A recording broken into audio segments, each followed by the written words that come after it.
Tongkat komando yang merupakan simbol para petinggi Polri dan TNI ternyata dapat dibuat oleh siswa SMKN Sumsel. Setidaknya untuk membuat satu tongkat komando memerlukan waktu selama 3 hari.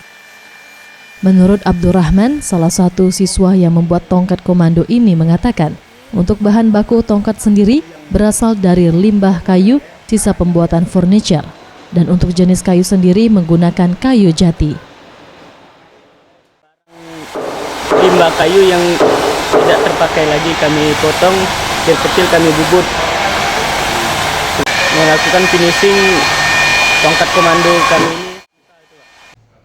Sementara itu, Rafli, Kepala SMK Negeri Sumsel mengatakan, bagian tersulit dalam proses pembuatan tongkat komando ini adalah bagian pengukuran dan penghalusan yang harus menggunakan mesin khusus.